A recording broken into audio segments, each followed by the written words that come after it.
Welcome to The Lock Shop with Nielsen and Hustler, powered by Coolbet Canada.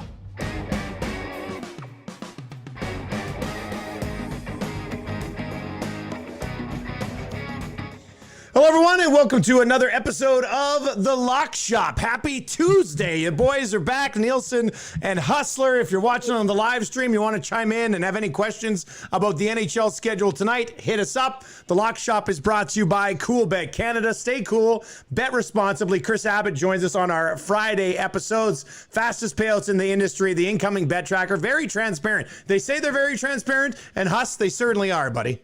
Yeah, no, they don't. The cool bet, if you haven't been on the site before, you can see how you're doing compared to other bettors. If you want to see who's on a real heater and see what they've been picking, you can do that. Or you can see what bets the cool bet is taking live by the minute and jump on one if you want to go with it. So it's been great. And hey, if you want to sign up for cool bet, use the promo code LOCKSHOP for a 100% bonus on your first deposit up to $200. And got a lot of hockey to get to, some curling, Brier odds up throughout the week at Coolbet. So lots to talk about, and a very big money golf tournament starting on Thursday, Dusty. Big time. And there's a few guys that I just can't quit, that I just can't get away from, because it'll kill me if they actually win, and I've been on them. So we'll get to that when we get to our PGA, the Players Championship. Huss, before we get to everything here, Winnipeg Sports Talk launching on Monday, yesterday. How did it go, and how much did you enjoy it? Wow, Dusty, thanks so much. It went, honestly, it's hard to even put into words the response we've had since we sort of made the announcement on Thursday. Remus and I had hoped that, we might be able to, get many of our followers to kind of check out the show early on and download the podcast. And we weren't too sure about how the YouTube would work, but it's kind of, traditionally hard to build up followers on a new platform like YouTube. So we were hoping maybe we get to 500 in the first week or so. I think we did that close to the first hour that we just announced it. So it's really been phenomenal. We're pushing 2,500 right now after only one show. We've been number one on the podcast charts in Canada right now. So thanks to everyone that has jumped on board. And if you're just hearing about it now, appreciate the support. Just go to winnipegsportstalk.com or at sportstalkwpg on Twitter. There's a link tree there. Sub to the YouTube, whatever your favorite podcast is, and the social channels. And we're back at it today, this afternoon, with Frank Saravelli, our old pal, the sports rabbi, Matt Leibel, and we'll be all over this big Jets-Leafs series, which begins tonight, Dusty. And, it was a cautionary tale seeing what happened to the Oilers a couple weeks ago, flying high, going in for this big litmus test against the Leafs. Very, very intrigued to see what we'll get from the Winnipeg Jets tonight, as well as Thursday and Saturday in Toronto. It's very interesting because we literally just went through this here. We literally just discussed the same sort of thing on the Lock Shop. The Oilers at the time were second in the North. The Leafs were first. This was like going in and taking your shot at the champ. I mean, in the end, a champ that can't win the heavyweight title, but the champ nonetheless. And now the Jets get their turn at it, and the Oilers had won 11-13 going into that 3-game set against Toronto. I don't know if they played much better. And since then, they've won 2 more. So with that being said, I still like the Jets' chances a little bit better against the Leafs. So what's the expectations? What are people thinking in Winnipeg for this huge 3-game set? I think it's a bit of cautious optimism. The Jets had won 6 of 7 going into Saturday night, and they got pumped. I mean, it was 7-1 and by the half. And, realistically, they had played 4 out of their 6 games against Montreal. They had won the first 3. You know how hard it is to sweep teams in 2-game series, never mind, over the course of 4 games to run the table. So they were probably due for a bit of a market correction. We'll talk about this a little bit later on in the picks. The one thing the Jets have done a very, very good job of this year is rinsing losses. And now Saturday nights was a double flusher. Let's face it. But, they left that. They closed the door. They got out the Febreze or whatever they had to do to, cleanse the air around them. And now it's off to a new city for what will be, hopefully a great series between these two clubs. And it was somewhat anticlimactic with the games against the Oilers. It was just so strange. I mean, being shut out back-to-back by Campbell and Hutch. and then scoring once against Freddie Anderson. I mean, that just didn't seem like the Edmonton Oilers team. So from a Jet perspective, you certainly hope they'll have their A game. And, I think the Toronto Maple Leafs have shown this year that if you don't have your A game, you're probably not going to win. But the Leafs have sort of, fallen off a little bit after that big series against Edmonton, losing a couple in a row to Vancouver. So it sets up a very interesting first game of 3 that'll begin tonight. More on that when we get to our dog pound a little bit later on. The Sens and Oilers were an interesting one because the Oilers have won 5 in a row now against Ottawa. And, in the games when it wasn't Shabbat, it was all Oilers. When Shabbat's in the lineup, the Senators are a pretty decent hockey team. The problem that I have is that Tippett puts McDavid and Draisaitl back together, and I'm just like, Draisaitl over 2.5 shots, McDavid over 2.5 points, Oilers over 3 goals, Oilers in regulation. So I'm all over it because, it's the best dynamic duo in the National Hockey League going up against a team that's at the bottom of the North against a goalie that nobody's ever heard of. And I was like one Draisaitl goal assisted by McDavid away from hitting on all of my bets. Instead, I only got the Oilers in regulation last night. I'm sitting at that game, midway through the game. And this is an issue for all of us. Midway through the game, McDavid's got his 2 points. I had him for 3 at I think it was plus 280 to get 3 points, which is still a crazy number for anybody to get 3 points. This dude's only doing it at 2+280. And then, Ottawa they just hung around. They're like Mikey McDermott in Rounders, just hanging around. And unfortunately for them, they couldn't get the job done in the end. But from a betting perspective, this Oilers-Sen matchup is going to tease me all week long, Huss. I need to have the strength to not just go heavy on McDavid and Draisaitl every single night. Oh, I can't blame you. I mean, was listening to some of your show over the last couple of days, and, it was an interesting move by Tip to go to that on Saturday, at a time where they needed it, because we spent a lot of time on the Lock Shop and on other shows going into Saturday night in the Battle of Alberta talking about what a big game this was for both teams. You got Daryl Sutter at home in Viking trying to learn how to use Zoom to talk to his new players before he can actually join the team on Tuesday. He was looking closely. And, you've got an Oiler team that needed to do something after a really, really disappointing 3-game stretch against the Leafs. And at the start, it was a little dull. And it was sort of in case of emergency, break glass. And that combination of Draisaitl and McDavid is that emergency, in case of emergency use. And that's exactly what they did. I was a little surprised that it wasn't more a temporary thing, that they went back to it, especially for a series against Ottawa. But you'd be able to speak to this better than me, but it sort of seems that a big part of this is really trying to get Draisaitl going, because what you're going to get from McDavid pretty much on most nights. Leon Draisaitl back-to-back 50-goal paces, and all of a sudden kind of cooled down a little bit. So hard to imagine them being very successful without Draisaitl getting going, and a lot of pressure on Nuge and your boy Yessi to get things going as a second line without either of the two superstars. I do think that's what it is. I think it's trying to get Leon going and then slide him back in on his own line. And he only had 1 shot last night, which was furious when I had him over 2.5. I thought he's on McDavid's wing. Like, they're going to be in the zone the entire night. He'll get more than 2.5 shots, but he did not. Blair on the live stream, Blair_780 on Twitter says, I got plus 350 for McDavid over 2.5 points on Saturday. So he hit on that. That's good. I like that. Congratulations, Blair. Congratulations. I think it was Abbott maybe that pointed it out last night, but I think McDavid to get a point in last night's game was minus 435. That has to be the chalkiest number ever since they've been putting these numbers out for a player to get a point in an NHL game. I don't know if you saw it. I think it might have been Sportsnet Stats or somebody last night, but they had it. Connor McDavid, in almost 40% of his games, has had multiple points in his National Hockey League career. 40% of this games, this guy has had 2 points or more, which is just like that. We know he's great, but that still blows my mind. He does things that just simply are unfathomable for 99% of the rest of the National Hockey League. He's at a higher level than just about everybody else, and stats like that will pop out in this era. It'd be funny. I don't know what the math is on that, but if you tagged him at plus 1.5 every game and won 40% of it, it's all at plus money, you'd probably end up being up.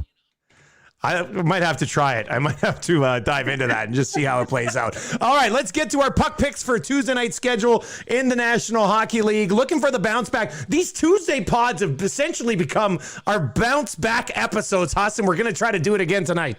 Yeah, and luckily last week we didn't need as big of a bounce back, but this past Saturday was not good. I had a nice start with the Preds. They were up and then just got collapsed and caved in the game. And, there was the Toronto Maple Leafs, who were my pick. Yeah. Abbott had them on the parlay, and they were up 2-1 late in the third, and that completely changed everything for the lock shop on Saturday night. The Leafs win that game. The partner parlay cashes. I get the best bet. The numbers look very different. So Vancouver was the Leafs. Whoever you want to credit for being the parlay killer, that was the game to do it. We've had beef with Steve Yzerman in the past. The Wings have been a thorn in our side at times on going against them. And listen, on the number, just on the puck line, the Tampa Bay Lightning are a huge favorite right now, minus 323. Yeah. So I'm certainly not going to, take that, but I will take the Lightning on the puck line.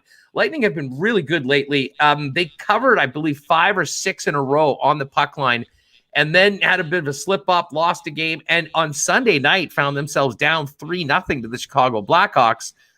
But that's a problem for most teams in the NHL, not as much for the Lightning. They storm back with a half dozen, win 6-3, and I think they go into this game with, on an offensive roll, getting some scoring. I mean, the Wings just simply aren't very good. And the Lightning at, not a crazy number, minus 130 to win by 2. Feeling pretty good about a big Lightning win tonight, hoping this one is in the bag in the third period.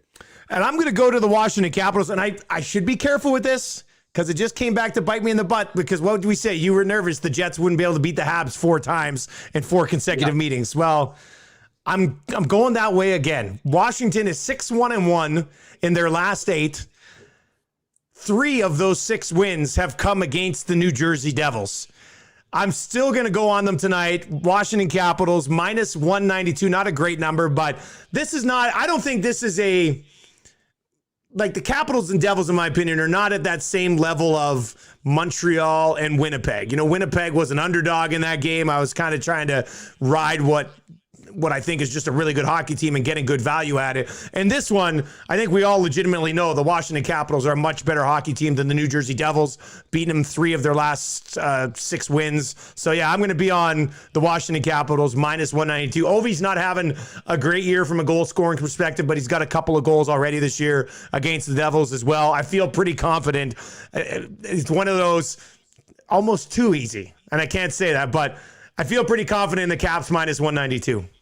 Yeah, Devils, I think we're sort of seeing where they are right now. We're sort of the teams are rising or falling to where they sort of belong. And, when you have 4, 5, 6 games in a relatively short period of the same time against a team, there is sometimes dominance that is just exhibited, and it will take, things to go very differently to see a different result. Hey, just quickly on that, Tom Wilson out for 7 games. I don't know about you. I'm not a Tom Wilson guy. I can even understand considering his rap sheet, maybe trying to make an example. I was stunned that he got 7 games. And I do maintain that if that was Nick Backstrom or Jake Vrana that did the hit, I'm not even sure that there's a call from NHL player safety. There isn't. I don't think there is. I completely agree with you. And it's weird because if you try to defend Tom Wilson, people lose their mind. And I understand why. I totally understand why. But on this play, the fact that the NHL had to make it a case, this was the first time in the history of the National Hockey League that a player was suspended for boarding that also wasn't in a hit from behind. They gave him a suspension for boarding from hitting straight on. It wasn't a clip of the head, so they couldn't suspend him for that. It wasn't, in the back, so they couldn't suspend him for that. So they suspended him for the first time ever by any player for boarding for a hit that's straight on. And it was because it's Tom Wilson. You can't argue. And I know a lot of people might be fine with that. Personally, I don't think I am, because all you're saying to Tom Wilson on that play is you can't hit him at all. That's what that is, right? Wilson, he didn't come in and pick his head into the boards. He didn't come in and hit him in the numbers. He came in, kind of came around the side, drove his shoulder into his chest, got a piece of the head, and then the head went into the glass. If it's anybody else, I mean, if it's Zach Cassian, he's probably getting 4 or 5 games. Tom Wilson's getting 7. Anybody who doesn't have any reputation in the league isn't getting anything on that. Like, look, it was Calgary, Montreal earlier in the year. Remember Dubé blew up Kotkaniemi, jumped into his head behind the net. Nothing. Like, how's that not worse than what Tom Wilson did? Yeah, and listen, I don't have an issue with them doing this and making a statement if they do it going forward. And I'm with Ray Ferraro on the whole headshot concept. If you don't want contact to the head, make it a penalty regardless of whether you got a piece of the shoulder first. And I think that's where we're going. And certainly that's what I took from NHL player safety. But you do have to wonder whether this isn't in some ways a bit of a lifetime achievement award for Tom Wilson from the folks at NHL Player Safety. But it'll be interesting to see how the Caps handle without their big guy. He'll be there when it counts in the postseason. And if that happens in the postseason, maybe it's a game if it's 7 in the regular. Yeah, that's usually how it works, right? My goodness. All right, so there you go. Our puck picks, Lightning -1.5. So Lightning on the puck line. I'm on the Caps at -192. Let's get to our dog pound for a Tuesday night in the National Hockey League. Huss, take her away, buddy. Who do you like? Well, folks, the Jets are off the suspended list. If you recall, earlier in February, a very tough night at home against the Vancouver Canucks after I backed them for the first time on the lock shop, taking the home team. It did not go well. So we just needed a break. We weren't breaking up for good, but we broke up for February. Eligible to be picked publicly in the month of March. Today is the day, starting off as a +145 underdog in Toronto against the Maple Leafs. And this number makes sense. I totally agree why the Leafs are the favorite. We talked about their standings, what they've done so far this season. And I do think the Leafs will be a hungry team, having lost 2 in a row. I just really think that the Winnipeg Jets are going to come into this game. First off, the Jets, and you want a quality of a hockey team that can, be good in the playoffs, that, is able to move on from losses. I don't think anyone's done it better this year. The Jets have not lost 2 games consecutively in regulation all season long. They only have 2 straight losses, and the second game was in a shootout. And considering the way things went on Saturday night in that miserable performance, losing 7-1 to the Habs, Jets had a day off to flush it away, wash it down. They got back to practice yesterday. They'll be coming back with the same lineup. I know a lot of people in Winnipeg thought they might see something tweaked out, but Paul Maurice is going to go back with the lineup that thinks he gives his team a best chance to win. And, we've talked a lot about bounce backs this year with the consecutive games. This, of course, isn't a bounce back from a game against the Leafs, but I think one where they come with one of their better performances. Jets and Leafs have only played once this season. It was in the first week of the year. I believe it was a 3-1 win for Toronto, but the Jets were not very good last night. I think they'll see this as an opportunity to maybe wake up the rest of Canada as to what the Winnipeg Jets have to bring to the table. And, it's a tough challenge, but I think coming off that game against Montreal, if history tells us anything about the Jets team this season, they'll come up with a real strong performance. Connor Hellebuck, after being yanked in that game against Montreal, I think comes back with a big performance. And I like the Jets as an underdog at +145. I think there's great value on that. Jets would love to start off this series with 2 points and see what they can do in games 2 and 3. Yeah, Leafs coming back off that big trip too, right? So, like you mentioned, I don't mind the Jets here at +145. I'm on the Hawks at +125 now.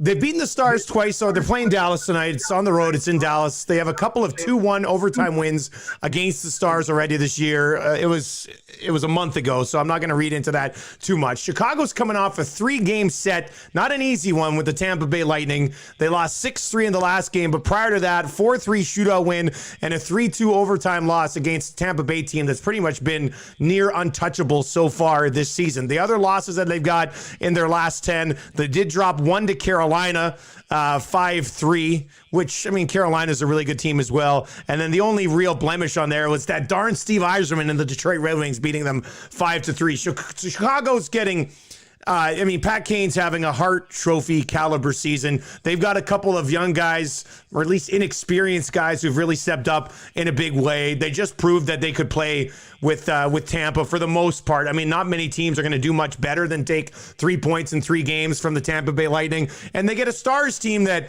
you know, they had the COVID protocol that shut them down for a while. I think they're still trying to get up to speed. They're banged up for sure. They play a really good, tight defensive game yet. Like, they don't allow a lot of goals against. Chicago's power play, by the way, is 31%, second best in the National Hockey League right now. So if the Stars don't stay out of the box, the Hawks can certainly hurt them there. So just getting Chicago with the season they've had against Dallas and the season they've had so far at plus 125, I like the Hawks as an underdog here. The Hawks as an underdog, you know, pretty popular play, I would think, so far with the way that they've started their season. So, yeah, I'm on Chicago plus 125, Huss.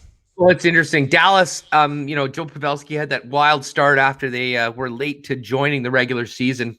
I've had a real tough time scoring goals. And you mentioned Pat Kane. I mean, I know everyone, especially in Canada, had sort of made the MVP race between Connor McDavid versus Austin Matthews. To me, the Blackhawks are one of the great stories in the league so far this season. Kane absolutely should be right in the mix for MVP conversation. And when you think about the fact that Jonathan Toews has not skated a shift this year for the club, and Kirby Dach got injured at the World Juniors, their top 2 centers being out, and then the goaltending situation going in, Malcolm Subban, Clavin Delia, and Kevin Lankinen. Hands up if you had Kevin Lankinen being 9-4-4 with a 9-19 right now. And even Malcolm Subban. Listen, I faded the Hawks every game for the first 2 weeks when I saw that Subban was in net. He's been great. So they're a great story. They've made a lot of people a lot of money who've supported them as an underdog this season. Let's see if we can get that plus 125 tonight in Dallas. The Lock Shop wants a little bit of it. The Lock Shop wants a little bit of this underdog money for the Hawks. So let's get it. All right. Also on the schedule tonight, the Tim Hortons Brier continues. Huss, how's the Brier gone for you so far?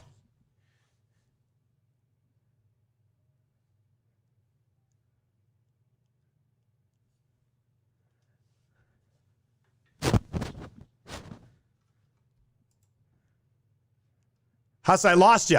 I don't know if you muted your mic or what. Can you hear me now? There we go. I got you now. Yeah. There we are. That was a tribute to Michael Remus, my partner on Winnipeg Sports Talk Daily, who dropped that one yesterday.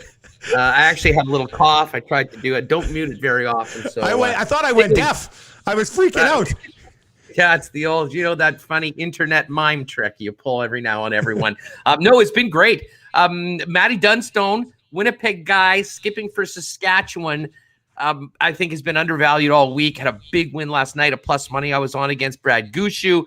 And my guy, Jason Gunlickson from Manitoba, has had a great start. Now, you know, it's interesting getting to a couple picks for tonight's Tuesday night draw in the Brier, and odds should be up a little bit later on at coolbet.com after the morning draw. So you'll have to see what the exact numbers are. But to begin the Brier, it was Botcher who was just rolled through the round robin in the last few years, going up against Gunlickson. And Botcher was up 4-3 going into the 10th end and made an uncharacteristic gaffe on his final shot, which completely changed the game and gave Gunner a chance to just draw on for 2 and get the win. And they have not looked back since then. Had a huge win in an all-Manitoba matchup yesterday against Mike McEwen. So they're looking good right now. And New Brunswick has been that parlay killer so far. Didn't really think too much of this club, and they've come in and had some big wins, including upsetting McEwen in game number 1. So I got a couple picks for you tonight. It's the 2 teams from that original matchup. Alberta feature matchup, Botcher versus Glenn Jacobs. Botcher's 3-1. Jacobs has been 2-2. It just hasn't seemed like, you know, the super elite that he was for so long. And I really do think that the Botcher squad is that, despite that hiccup in game number 1. So give me Botcher over Northern Ontario and Jason Gunlickson with Manitoba to continue their run against New Brunswick tonight. I'll probably put those on a parlay as well. And again, a little bit later on today, should have odds up for the evening draws at CoolBet. And right through till the final rock, the Brier on Sunday night. We'll be going back to CoolBet and getting a little Curling Jones on. We also have golf this weekend. Players Championship will get fired up. Obviously, a very big event. And, man, we had a couple of guys flirting last week heading into the weekend. I think at one point we had, I guess it was on Friday, we had 5 of our guys in the top 16. And in the end, it just didn't pay off. And DeChambeau getting the job done. 340 over the water. Like, I don't know if this is good for golf. I know, like, purists might hate it, but, buddy, people are talking about it, which is great. It was hilarious, man. That 6th hole on the weekend, he drove it twice. But what was amazing, first of all, shout out to Lee Westwood. Like, where did Lee come from? Is playing in the final group at his age right now. You got to kind of pull for a guy like that. But DeChambeau puts about a 400-yard bomb on a par 5 right by the green. Lee Westwood, of course, does not do that. Hits it, 300 yards the other way. And they both have the same distance for birdie. So, I mean, drive for show, putt for dough, as they say. And the reason why DeChambeau won on the weekend was it was his putting. He sank about a 40-footer on the front 9, a 50-footer later on. And my guy, Tommy Fleetwood, who I'm going to go back to the well this week, was right there, started Sunday. By the 2nd hole, he was just 2 shots back. But, man, those greens were murderous. There was not a single player that cracked 70 in the final round. So they baked it up. They made it hard for those guys. And, I'm expecting a little bit different at TPC Sawgrass. Incredible field, biggest money event on the PGA Tour. Shout out to our pal Ryan Hart, Winnipeg guy, tournament director of the Players. He's also running the Ryder Cup. Hopefully going to have him on the show tomorrow. But I may as well start with Tommy Fleetwood. Tommy looked very well, hit some great iron shots. That is going to be crucial going into this the Players at Sawgrass. He's just going to need to putt a little bit better. And he's a guy that I really do think has that in his bag. He's due to win. So the 44-1 on Tommy looked good. Daniel Berger is another guy. We didn't see him last week, Dustin. But he really, if you want to go back to coming out of the first break for the coronavirus, has been, one of, if not the best and most consistent players on tour.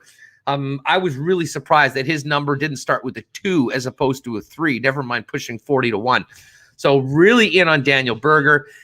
And Justin Thomas, I thought, looking at those players up at the top, and, DJ right now, 13-1 is the favorite. I mean, you've got some of those super elites in between 13 and 20.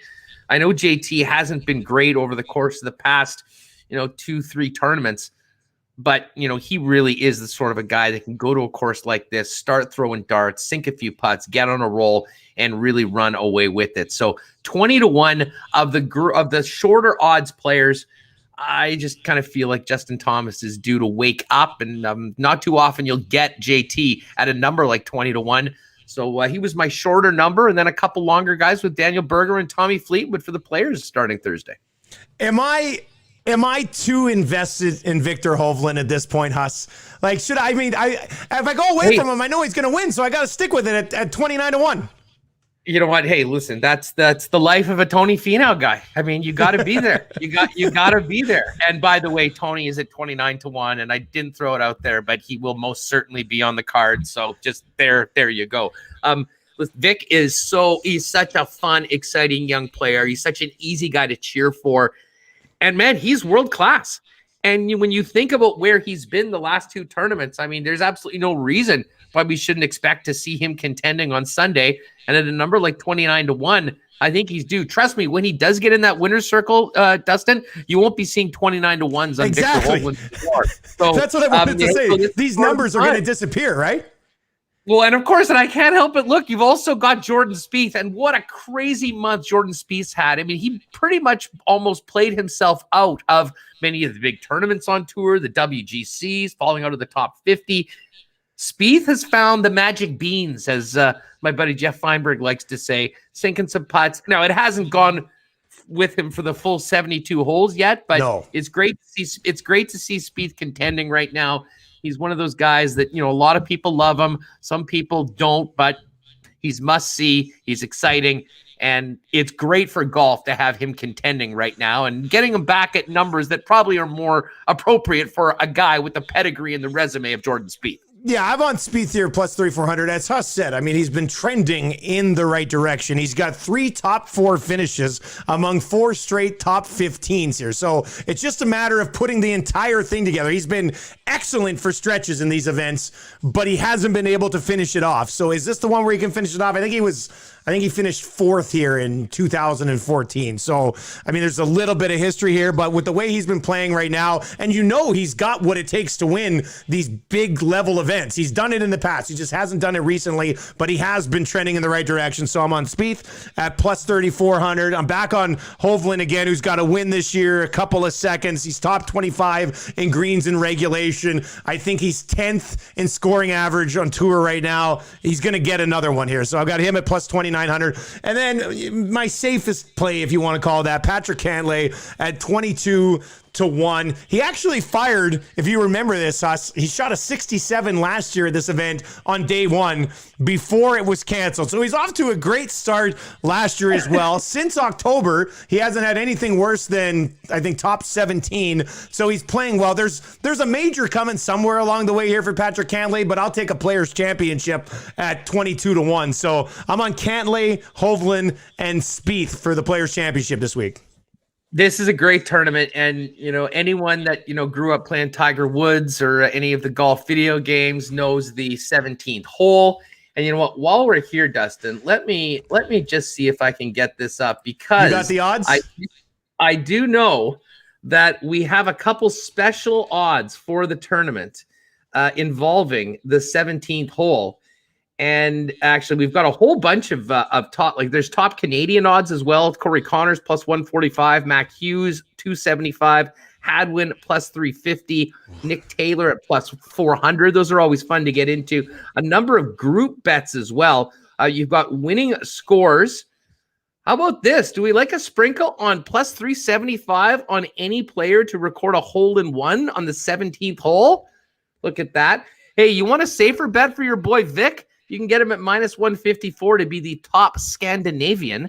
He needs to beat Noren Norlander and Henrik Stenson. We've got to make the cut numbers for a whole bunch of guys.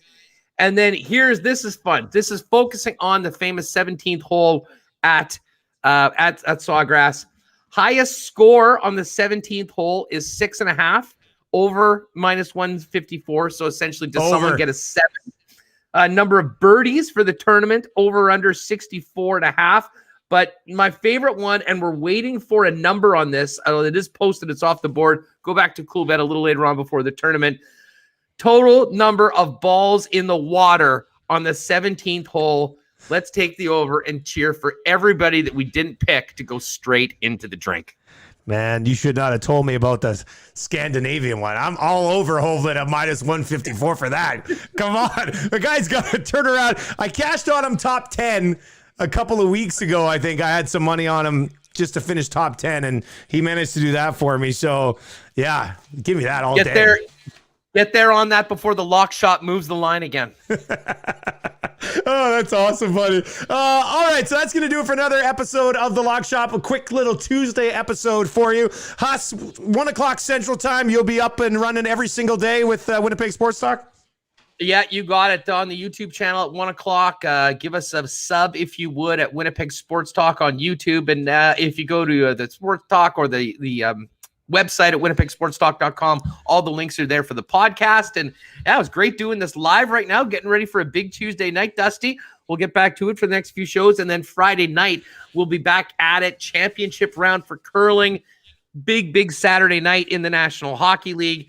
And we didn't even have time to get into the Dak Prescott deal, but maybe a little NFL talk with some more props and quarterback odds on where some of these other guys end up, now that at least we know that Dak is staying in Dallas and Russell Wilson now has only 3 teams he allegedly will accept a trade to. Imagine Russell Wilson rolling into Chicago this year and being like, damn it, why were the Bears on my list?